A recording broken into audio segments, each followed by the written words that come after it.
अस्सलाम वालेकुम students, welcome back with the new topic of the chemistry. So आज हम केमिस्ट्री में स्टडी करने जा रहे हैं परसेंटेज कंपोजिशन के बारे में। परसेंटेज कंपोजिशन को अगर हमने स्टडी करना है उससे पहले आपको दो चीज़ों के दरमियान डिफरेंस पता होना चाहिए। One is element and the other one is compound. आप बेटे 10th में आ चुके हैं एंड आई होप सो आपको ये पता होगा, लेकिन मैं एक दफ़ा दोबारा समझ लें, इसको जस्ट रिवाइज करवा रही हूँ ताकि आपको इस पॉइंट पे कोई कन्फ्यूजन ना हो। देखें, अगर मेरे पास वाटर का एक मालिक्यूल है तो इस मालिक्यूल को मैं क्या कहूँगी, कंपाउंड।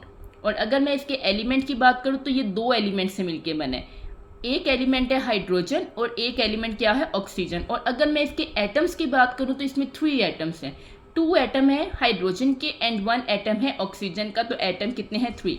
इसी तरह से अगर मैं एक ग्लूकोज का मॉलिक्यूल ले रही हूँ C6H12O6, ओके।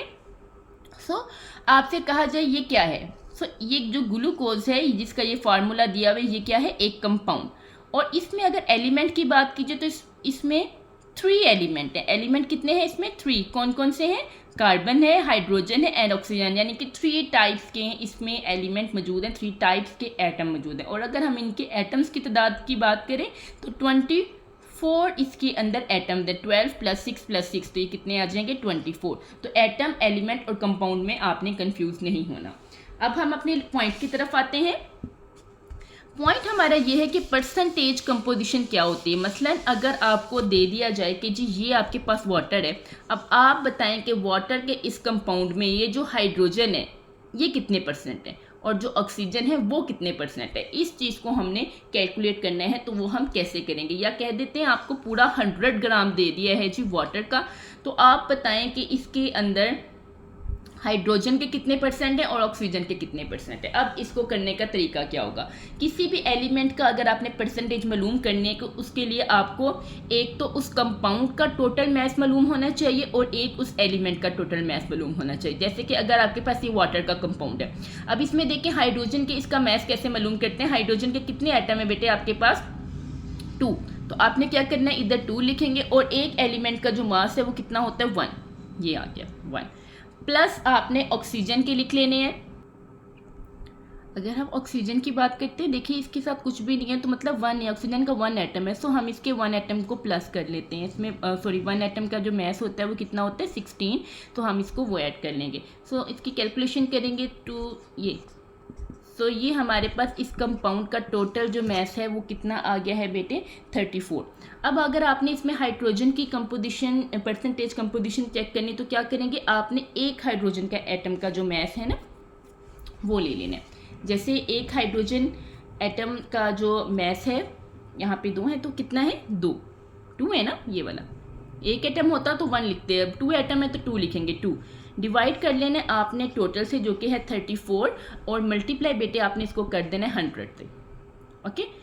इस कैलकुलेशन को जो जब आप करेंगे मल्टीप्लाई वगैरह करके, तो जो आपके पास आंसर आएगा वो इसकी परसेंटेज कंपोजिशन होगी। इसी तरह से अगर आपने ऑक्सीजन की करनी है तो ऊपर आप ऑक्सीजन का जो मास है कितना है, 16 है, वो लिखेंगे।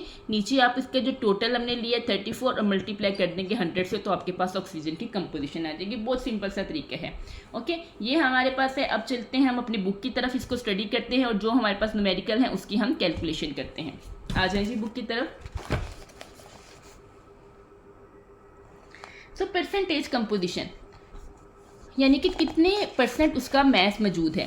किसी भी कंपाउंड की परसेंटेज का मतलब मास के लिहाज से फीसद मिकदार का मतलब क्या होता है कि उसमें मौजूद हर एलिमेंट की परसेंटेज यानी कि फीसद मिकदार कितनी है। किसी कंपाउंड में मौजूद एलिमेंट की परसेंटेज, ये 2 डेफिनेशन दी हुई है, दोनों कर लीजिएगा। इंग्लिश मीडियम में भी इसी तरह से दी होंगी, या एक करना चाहें बेहतर है कि दोनों कर लें।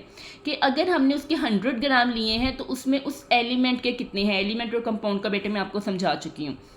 अब ये देखें, ये वाला फार्मूला है जो मैंने आपको बताया, एलिमेंट का मास हम ऊपर लिखेंगे, नीचे कंपाउंड है उसका नीचे लिखेंगे। टोटल जो फार्मूले से हमने कैलकुलेट किया उसको मल्टीप्लाई किया किससे कर देंगे, 100 से। नेक्स्ट बेटे अपने क्वेश्चन लिखने के, अब हमने कहा कि जी हम ये कैलकुलेट करेंगे। जी क्यों कैलकुलेट करेंगे, ये क्यों जानना हमारे लिए ज़रूरी है। तो यहाँ पे आप एक क्वेश्चन लिख लेंगे, इंग्लिश मीडियम स्टूडेंट लिखेंगे, why it is important to know percentage composition. Of element. And Urdu medium के बेटे ये लिखा हुआ है, जस्ट इसके आगे लिख लें कि क्यों ज़रूरी है, किसी कंपाउंड की फीसद मिकदार मालूम करना क्यों ज़रूरी है। इसका आंसर भी आगे, इससे हमें क्या पता चलता है, एक तो हमें दो इसके आंसर है, नंबर 1 सॉरी 2 पॉइंट है, 2 आंसर नहीं, एक ही आंसर है लेकिन पॉइंट्स 2 हैं। नंबर 1 पे हमें ये पता चलेगा कि वो कंपाउंड कितने % प्योर है। अगर आपके पास हर एलिमेंट की जो परसेंटेज आई है आप उसको प्लस करें, सबको प्लस करें, 100 आ जाता है, तो मतलब वो आपके पास जो कंपाउंड है वो 100% प्योर है।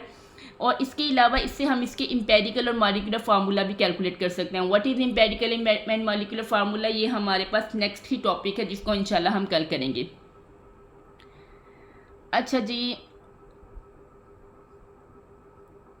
अब ये कैसे मालूम करना है वो हमने आगे इसके न्यूमेरिकल पे करते हैं। चलिए जी आ जाए न्यूमेरिकल की तरफ। ये देखें बेटे, ये कैल्शियम हाइड्रोक्साइड की परसेंटेज आपको मालूम करने के लिए कह रहे हैं। बाकी तो सेम आपके एज इट ही हुआ हुआ है, लेकिन मैं इसको थोड़ा सा क्लियर कर देती हूँ। ये देखें, कैल्शियम का एक एटम हमने लिख लिया 40। अब ये देखें OH और ब्रैकेट के बाहर क्या लगाया हुआ है इन्होंने 2, यानी कि ऑक्सीजन के भी 2 एटम है और हाइड्रोजन के भी 2 हैं। तो हम क्या करेंगे, 2 एक ऑक्सीजन का कितना मास होता है 16, तो 2 × 16, ये आंसर आया 32। इसी तरह से जिन्होंने 32 डायरेक्ट लिख दिया, ये इस तरीके से आया। इसी तरह से हाइड्रोजन का एक का कितना होता है 1, और एटम कितने हैं, ब्रैकेट के बाहर 2 है ना, ब्रैकेट के बाहर 2 होने का मतलब है कि हाइड्रोजन भी 2 है, ऑक्सीजन भी 2, तो ये भी 2 है, इसको भी हम किससे मल्टीप्लाई कर देंगे 2 से, सो 1 × 2 ये। अब इन सब को प्लस करें, आंसर क्या आ गया 74। अब एक एक एलिमेंट को जिससे हमने कैलकुलेट करना है उसका ले लेंगे। ये देखिए, जब हमने कैल्शियम का करना है तो कैल्शियम का कितना मास है 40, ये लिखा 40, टोटल कितना आया 74, नीचे लिखा 74 मल्टीप्लाई 100 कर दिया, ये आपके पास आंसर आ गया। इसी तरह ऑक्सीजन का मालूम करना है, ऑक्सीजन का देखिए कितना है 32, ये लिखा 32, नीचे लिखा टोटल जो कि 74 हमने कैलकुलेट किया है, मल्टीप्लाई 100 कर दें, ये आपके पास इसका ये वाला आंसर आ जाएगा। इसी तरह से हाइड्रोजन है, कितना है जी 2, अगर तो यहाँ पे 1 होता तो हम 1 लिखते, लेकिन अब ये 2 है तो हमने ये जो यहाँ पे लिखे 2 यही वाला लिखेंगे, 2 / 74 मल्टीप्लाई 100, तो आपके पास ये आंसर आ जाएगा। सिंपल सा आपका ये न्यूमेरिकल है। नेक्स्ट आ जाए जी, अब यहाँ पर हमें ग्राम में दिए हुए, ठीक है, यहाँ पे जस्ट आपको ये फार्मूला दिया गया तो कहा था इसकी फीसद मिकदार मालूम करें, ये बल्कि ज़्यादा हो गया, इसमें आपको कैलकुलेशन फार्मूले की करने की ज़रूरत नहीं है, सब कुछ आपको दिया हुआ है। कंपाउंड का बता दे टोटल मास इतना है, उसने कहा जी एलिमेंट्स, जब इसके एलिमेंट्स में तोड़ा तो हमें कार्बन इतने ग्राम मिली, हाइड्रोजन इतने ग्राम मिली, और जो ऑक्सीजन है वो इतनी है। लेकिन उन्होंने बता दिया, फर्ज करें उसने कहा कि आपके पास, जैसे मैंने ग्लूकोज की बात की थी, ग्लूकोज है उसको तोड़ दिया, कार्बन अलहदा की, हाइड्रोजन अलहदा की, ऑक्सीजन अलहदा की, हर एक का मैस कैलकुलेट किया, तो जो कार्बन का इतना मैस है, हाइड्रोजन का इतना है और ऑक्सीजन का। लेकिन अब आपने इसकी परसेंटेज कैलकुलेशन करनी, सेम उसी तरह।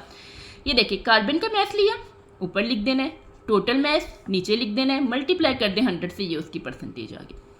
इसी तरह हाइड्रोजन का जो मैस है वो लिया, ऊपर लिख दिया, कार्बन जो टोटल मैस है हमारे पास जो था 8.675, उसको नीचे लिखा, मल्टीप्लाई कर दिया बेटे 100 से, तो ये इसका आंसर आ गया। इसी तरह ऑक्सीजन का भी ऐसे जितना दिया हुआ है 2.478, वो हम लिखेंगे ऊपर, टोटल जो है 8.657 वो नीचे लिखा, मल्टीप्लाई 100 किया, तो ये हमारे पास इसका क्या आ गया, जो परसेंटेज है वो। तो हमें क्या पता चला कि अगर हमारे पास उस कंपाउंड के 100% थे तो इसमें से जो कार्बन है वो कितना है जी 60.26% और हाइड्रोजन 11.11% है, एंड ऑक्सीजन जो है वो 28.62% है। नेक्स्ट हमारे पास एक न्यूमेरिकल है, ये बेटे मैं आपको असाइनमेंट दे रही हूँ, ये आपने इसको सॉल्व करना है और सॉल्व करके इसको मुझे व्हाट्सएप ग्रुप में आपने सेंड करना है। जो स्टूडेंट व्हाट्सएप ग्रुप में ऐड नहीं है, ये असाइनमेंट है आपकी, और मुझे अपना नंबर शेयर कर दे, मैं उनको व्हाट्सएप ग्रुप में ऐड कर दूंगी और मैं आपको इसका आंसर कर दूंगी। ये आज शाम तक आपकी बेटी असाइनमेंट सबमिट हो जानी चाहिए मेरे पास सब स्टूडेंट्स की, और देन मैं आपको कल इसका सोल्यूशन बताऊंगी, and I will note it same उसी तरह जैसे आपके क्लास में टेस्ट होते हैं। ठीक है जी, थैंक यू जी, अल्लाह हाफिज़।